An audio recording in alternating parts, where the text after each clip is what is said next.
Schönen guten Morgen aus der hessischen Landesvertretung in Good dieser neuen morning from Corona-Woche, wenn the man so representation formulieren of will. the state of Hessen Endlich. in this Endlich new reden wir im week, and hessischen Livestream, finally, Hessens Livestream über finally, Digitalisierung. Und zwar we werde will ich be heute mit talking about Christiane digitalization Canenbley, in der stellvertretenden Hessen's live Kabinettschefin von stream. Frau I will be Vestager, talking die with Christiane nicht nur Canenbley, Wettbewerbskommissarin ist, the sondern deputy auch für Digitalisierung representative zuständig ist, sprechen of Ms. über die Vestager. Will Digitalisierung im talk Allgemeinen with in ganz of speziellen this. Zeiten So we von will talk about Corona. digitalization in Frau general. Canenbley hat Politologie Ms. studiert. Wir haben Canenbley gerade kurz darüber gesprochen, dann aber relativ studied schnell psychology. umgeschwenkt auf We've spoken about Agrarökonomik, it weil earlier, das but eine zu then viel Laberei war. we, Dann war ihr die she went Agrarökonomik zu from trocken und dann ist sie wieder zurückgekommen, hat beides studiert.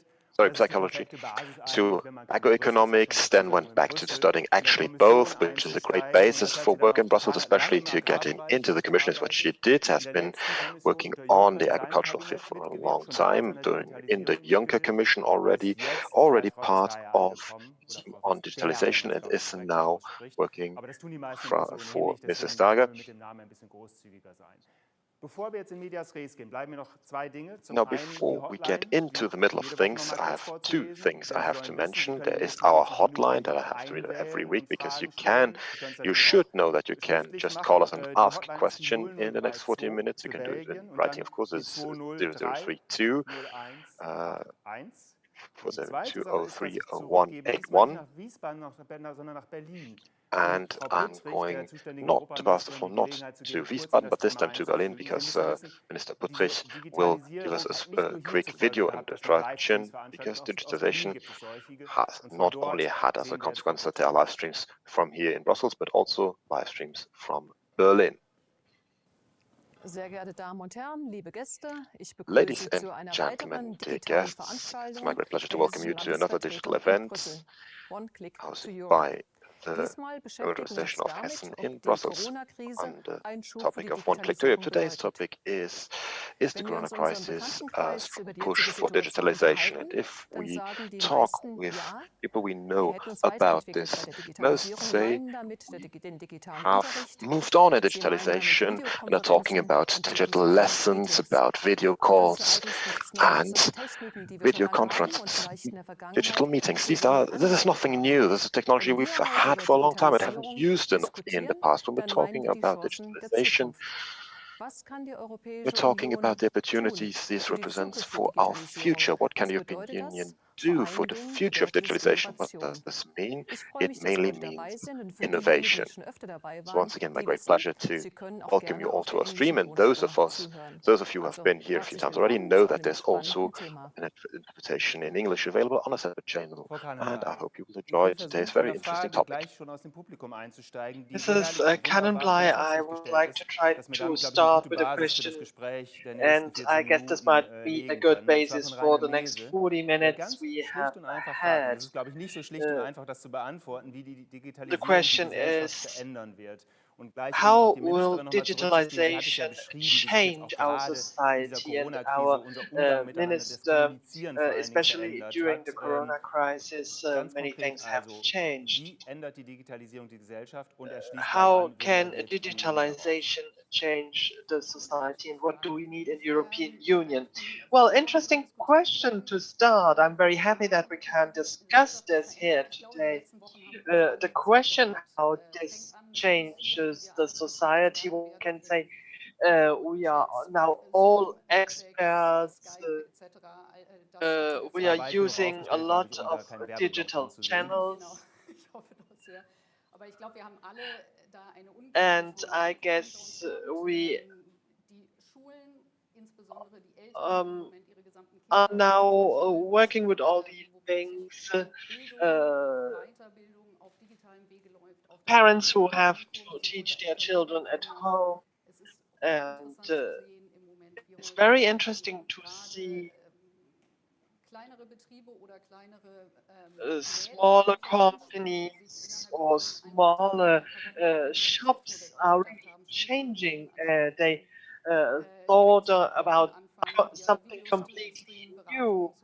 They had video streaming for their office. We are going ahead, and we had speed in digitalization that pushes us ahead, and this is very important for society, what opportunities we have. But there are also difficulties. Difficulties because not everybody has a direct access. This is due to the fact that you do not always have a safe internet. There are a lot of households where you do not have enough devices and different opportunities to use digitalization. This is something we have to tackle. And then we have security questions and security faults. This is something very important we have to have a look at. Just shortly, the question is, what is happening to the European Union and how do we react? What we are living right now, we have a push for digitalization and we have to see how to react. On the one hand, we have the opportunity to use things like artificial intelligence or things that might foresee a pandemic, but we should also see we had this digital strategy that was published in February. Everything is important, but we are now thinking about it. We do need more technology that is helping us. This is something that we would like to have. We would like to use artificial intelligence in a safe way and please do not tackle everything just already with the next 40 minutes. I would like to come back to the first point you said is bringing us ahead. And the question about the change in society, you said it's good. Can we go ahead with that pace, or is there also a danger that we have such a rush, we had such a rush that we are forced into digitalization? I think it's okay, it's good that everybody knows what change opportunities that digitalization is bringing. And I'm coming back to Mr. Klaus from last week for the video conference. Obviously, you can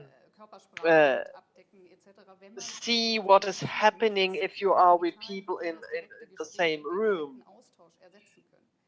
Having a direct exchange, but when we see what the opportunities for jobs are there for small and medium enterprises in order to use digitalization, this is something that we wanted to push ahead since ages, and this is positive, and it's positive and good when we see that the net the grid has to be improved.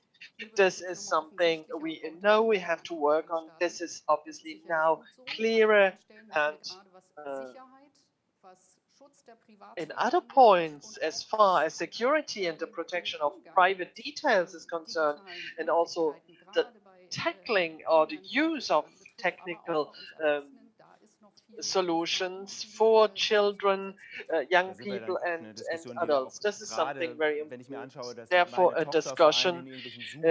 My daughter is all the day in chats. It's also data security, probably not from Zoom, but also other channels. And we see that you can teaching the piano, but I do not know if this is the right thing. It's obviously possible, but it's not the same thing as having the teacher. Well, you can't obviously also lower the sound. It's sometimes the small things that are important for us. Now, have a larger and better grid. Digitalization, we have to be able to intervene in the digital field. Is this one of the most important topics that we have to see, not only for Germany but also for the regions? It's one of the big topics. The extension on the net is not going ahead as quickly as we would like. And we have two elements. We have the grid for the whole territory, and quickly, especially as 5G is concerned, already before the Corona crisis, we were talking about security standards in order to go ahead with the standard. And we have to say, obviously, the grids are in the hands of the member states, and we should, together with them, have a toolbox in order to make everything safe and secure.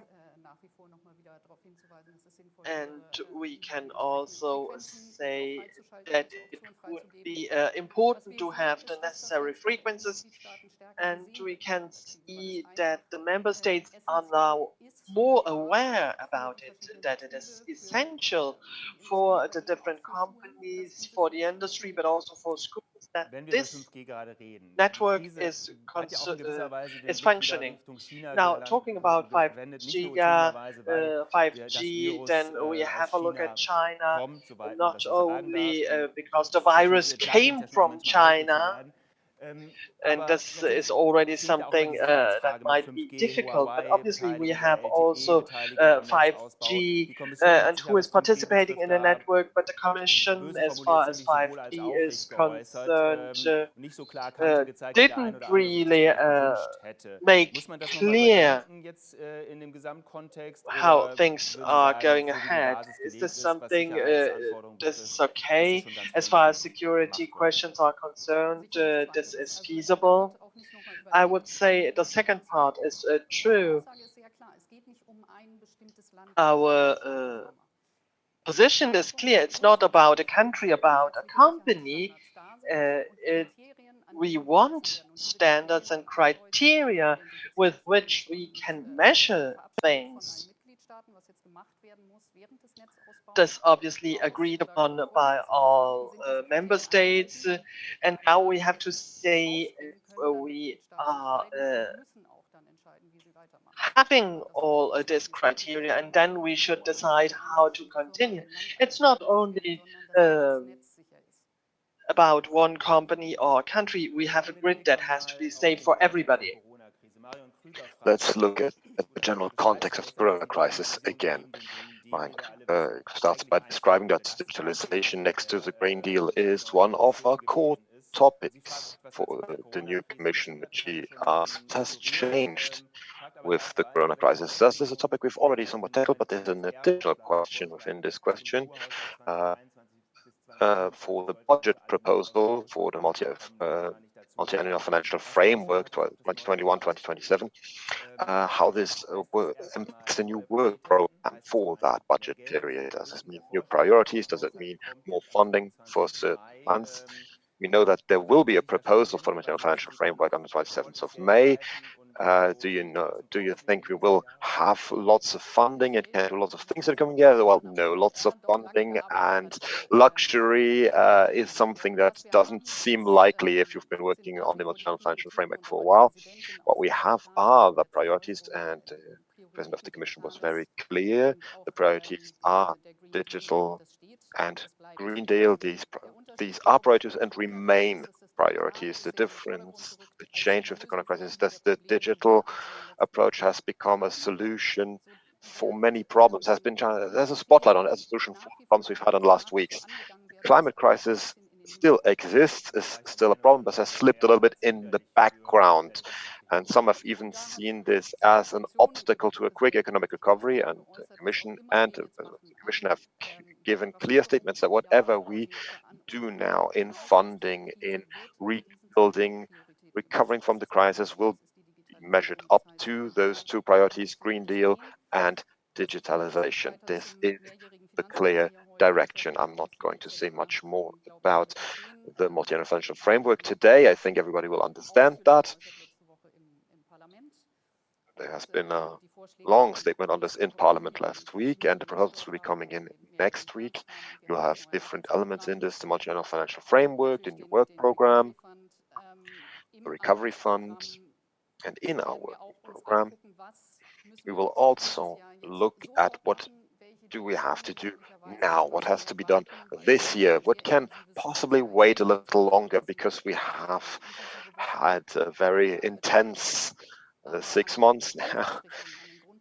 First half this year has been very intense, with a lot of work for everyone, but there is no change in our core priorities. Now, I'm not expecting that you give me any numbers, even if I would be very interested in hearing those.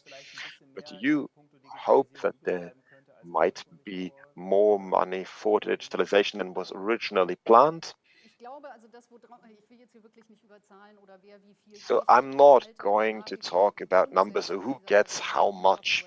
And I think this comparison of how much was there before, how much will there be after, is not helpful in the discussion. What we need are targeted instruments and tools that help the member states and the European Union to recover, to get back to a functioning economy.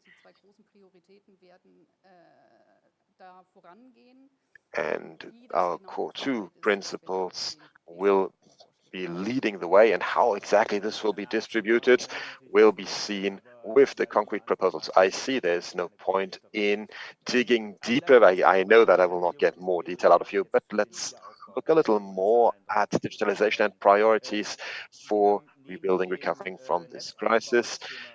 Without going into the numbers, of course, you have spoken about security and safety on top of grid expansion. So what do we have to concretely tackle in digitalization? What needs to be done? There are 3 initiatives that I would like to shine a spotlight on, and of course, grid expansion is fundamental.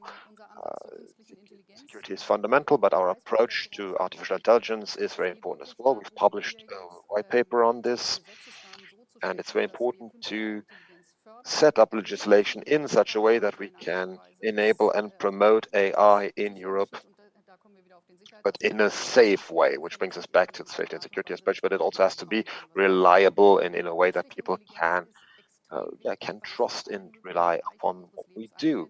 Artificial intelligence is important because it can be applied in every aspect of everyday life. Artificial intelligence will also be very important for the economy as a whole. The second element is how we handle and treat data.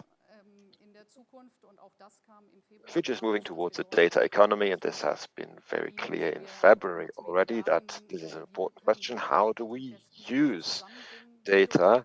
How do we agglomerate, collect, and treat data in such a way that that can be trustworthy and relied upon? And the third element that is not being discussed enough from my point of view is, what do we do with e-commerce, with what is happening in e-commerce? How do we use the internet of the future? And that's a very important field that we try to tackle with the Digital Services Act. I'm not even sure. I don't even think there already is a German translation for this, but what we want to do with this Digital Services Act is that we need a regulation for the internet, that we don't want to regulate every little thing on the internet, but that small and medium-sized companies should have possibilities to offer their products and services under fair competition. And this is only possible if we find the digital solutions and tools and may find a way to make them available to everyone. When you say offerings, goods, when we're talking about goods, this doesn't have to be books or shampoo or anything, but digital content. That's something that gets mixed up quite often. We're talking about digital content. There's, of course, commerce and trade in tangible consumer goods, but there's also the very important element of online content and the regulatory framework around this. Now, I would like to go a little bit more into AI and data, because there is a buzzword that Ms. von der Leyen has been using since she took office, that this has to be human-centered, human-oriented, that we in Europe have to be centering this around humans, where the Americans apparently only are interested in data and not in humans at all, where the Chinese are maybe too interested in humans. And I've never really understood what this actually is supposed to mean. in practice, it always means, okay, we add some data protection rules, and others say this will hinder our creativity, and our creativity is what we're missing. The Americans are working with data, and if we want to work with the data, we cannot do this with the limitations you're adding on. So what does all of this concretely mean? So first of all, Europe is very creative. The interesting part here is once you get into working in AI and you take a look around, many solutions are being started in Europe, but there are many that are not taken far enough, not taken further. And for AI, I think it's very important to differentiate between what is a risk in AI. What risk is inherent in AI, what type of AI is a risk for our values and for human lives, and what is AI that might also have risk, but that aren't really that dangerous. So if a streaming dienst suggests music to me that I don't like, I won't enjoy this, but it's not really a huge risk. What we have set up in the white paper is that there are applications to AI, especially in health services, cancer diagnosis, cancer therapy, where this can be influenced and oriented by AI applications. We have to be sure that AI is functioning properly. We need minimum standards in the implementation of this, and the data that this AI is taught with, is trained with, because that's the way you make an AI, you're trained with data. We have to be certain that these data sets aren't biased. We cannot work with AI in health services that maybe only has a data set of 35 cases. That's not sufficient. So what we want to do here is look at which elements are critical, which applications do we have to keep an eye on as legislators. And there, I'm going back to what does human oversight and human-oriented mean as far as AI is concerned. The idea is that there should always be human controlled, especially in high-risk areas of AI application. And this human control, who would do this? How does it work in practice? It sounds great, but how does it even work on a practical level? Because AI is interesting because it means that nobody has to sit in front of it and to program it and tell it to do this, this, and that, because it learns itself.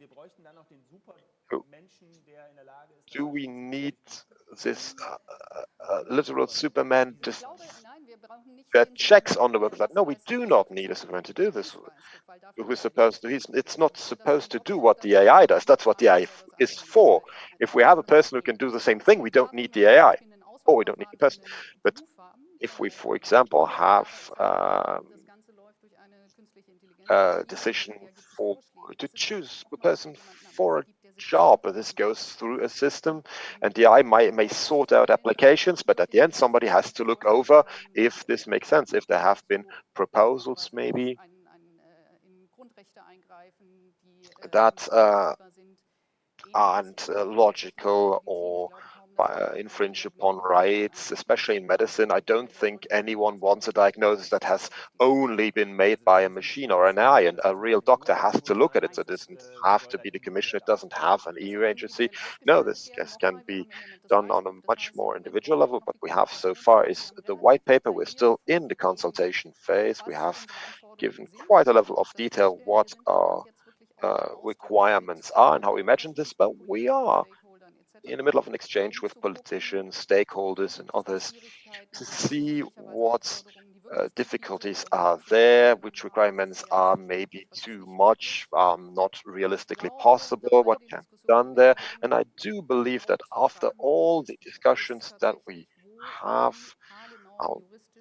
and are having, the question is how do we do on a legal level, what is a high-risk AI and what isn't, and we really need a very strict legal framework for this to distinguish between this and, of course, human oversight after this.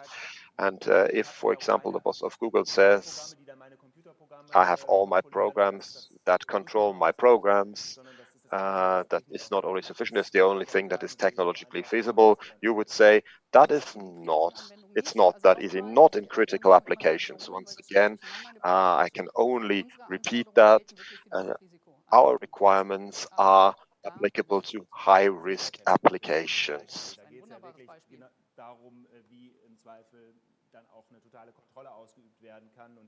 Facial recognition, for example, that allows for complete control. And we all know that in China, facial recognition is used at a wholly different level of surveillance than what we're used to.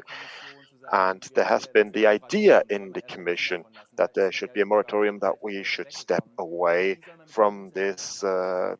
People have moved away from that. But anyway, how is this supposed to be handled? The question is that we have a framework, and sometimes this is not considered. With the DGPR, we have a clear instrument that tells us what is possible and what is not possible. We have the opportunities for different member states. In some places, in some cases, this can be done. And these are cases that we would like to discuss just once again with the member states. But it's clear that recognizing a face like we do have it in China is not possible in Europe. Thank God. Now, you were talking about the GPR, and the question is this something that is limiting us too much, is taking our breath away as far as AI is concerned, or the use of data in general?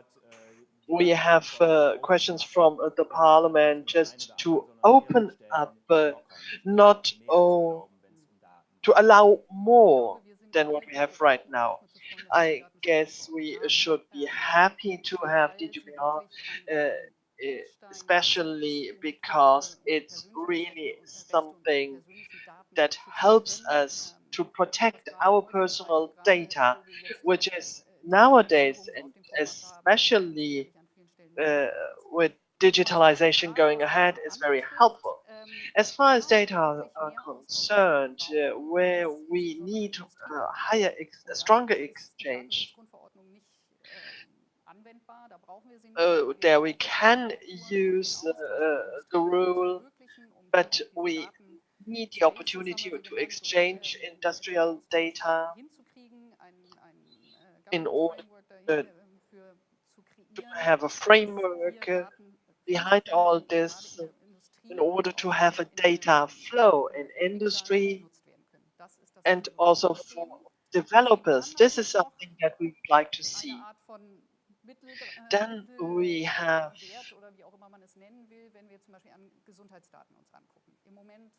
when we are talking about health data, we do need this exchange of this data in order to go ahead in research, especially as Corona is concerned. They are asking to exchange the data, and I'm very happy that we have this rule, because this is a standard. You can't use data, sensible data, that are given away, and there are clear rules. All this has to be hidden, and there is obviously a rule how to use all this. And in the Corona context, we have the so-called tracing apps. How can you guarantee that this is not a system, obviously, that is tracing everybody? But we wanted to have a common approach, but now every member state is doing what he or what the state itself wants.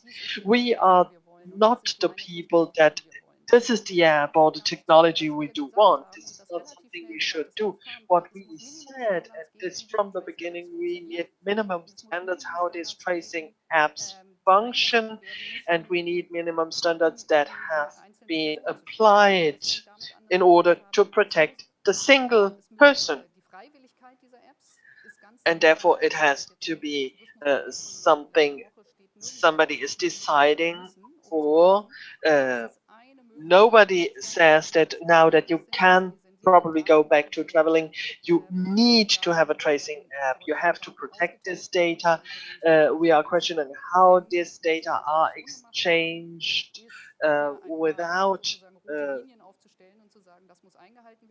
bringing harm to the person. And very quickly, we had a very constructive approach.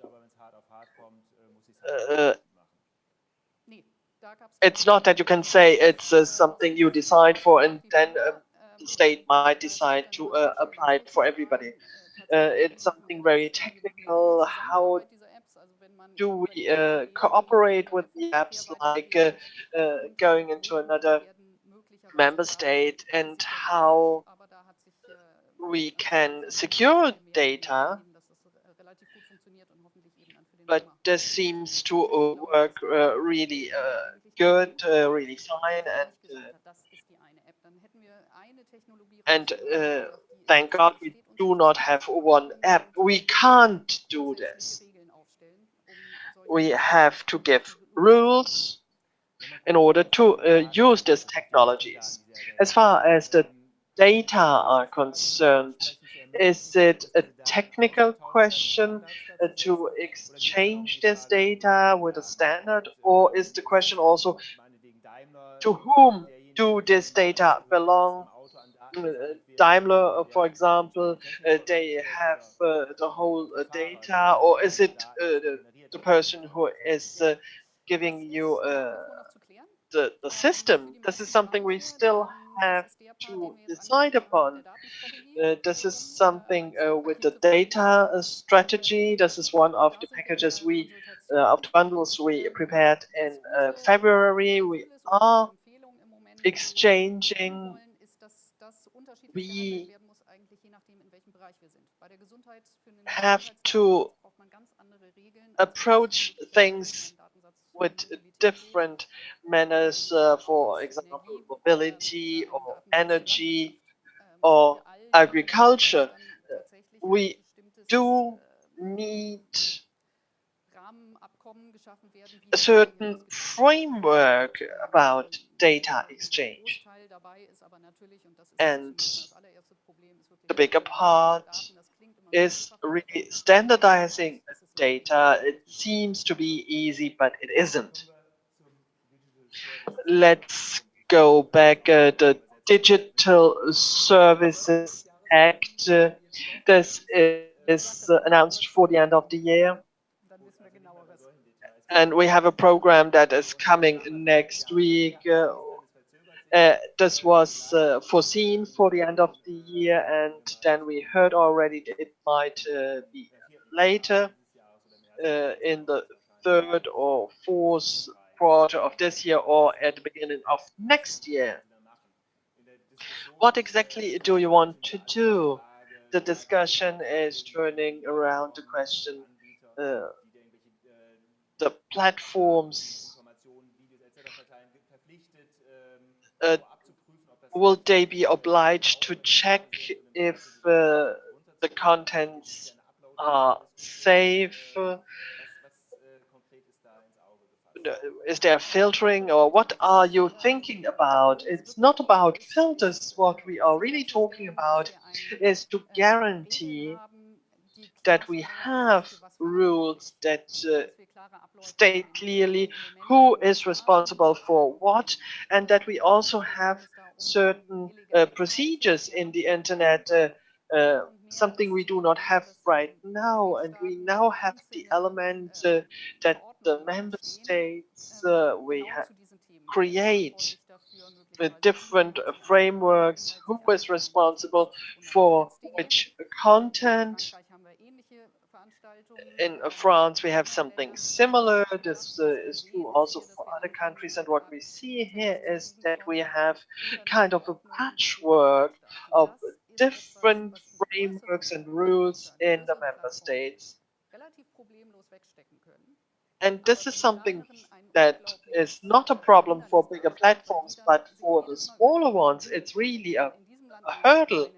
So if I offer my services in one country, then in another country I need to apply other things, and this is also related obviously to the single market. What we do want are clear rules for the European Union, which are the responsibilities and who is responsible for what in order to allow also to medium and middle-sized enterprises to work smoothly.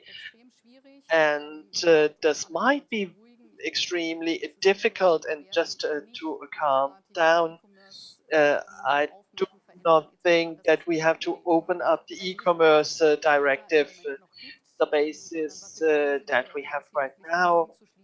We would really like to fill the gaps that are still existing, and that the member states are able to give the rules. Which leads to us to the fundamental problems of what is allowed in some member states and not in others, especially as far as hate speech is concerned. Is there something that cannot really be defined at European level? Well, that's not the goal either. It's very important to mention this for Digital Service Act. This is not about establishing what is allowed in content and what isn't allowed. It's more about having a general framework, how quickly something has to be removed, what has to be done, what are the requirements for the service providers in the internet, what do they have to ensure, what do they have to be able to provide to offer this. That would be the framework of how we can make it possible for new, smaller European companies to become stronger and to grow. The other side, on the other hand, really, it always is that the bigger, mostly American companies that are dominating certain markets already. Now, Ms. Vestager has two roles to fulfill. She's the Commissioner for Competition. On the other hand, she's responsible for digitalization as a Vice President in the Commission.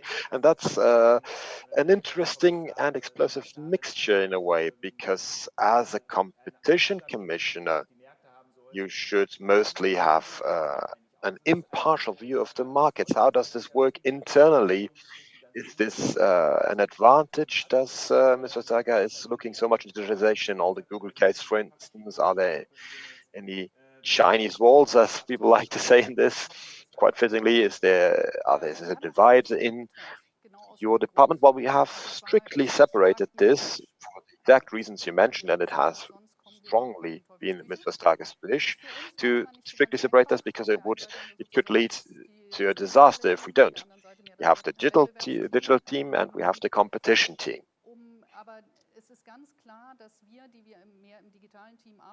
But those of us who, like me, work more in the digital team or only work in the digital team,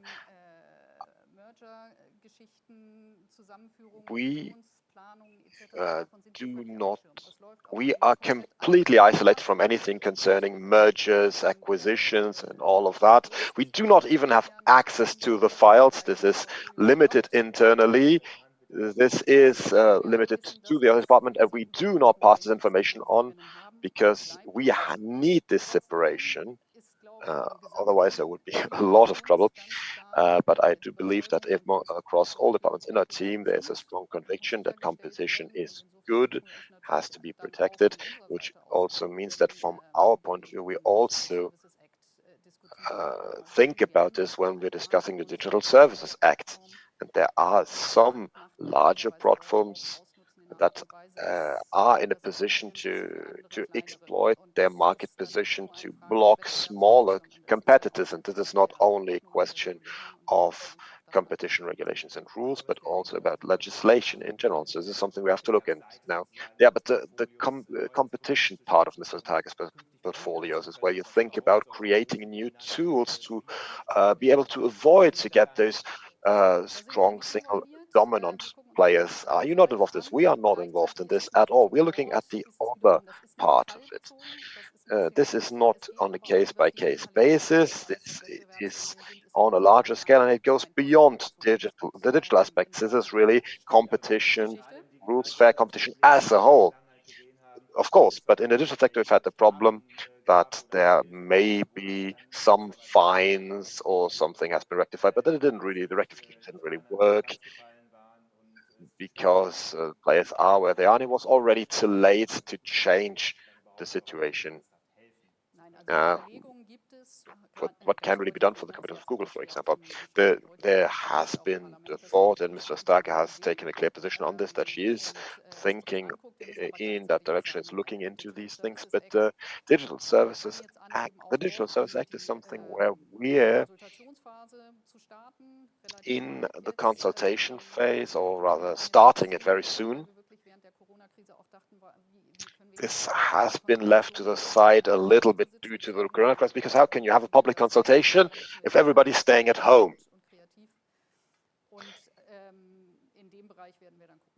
So this has been delayed a little bit, but we're going to go into that consultation to see how things move forward.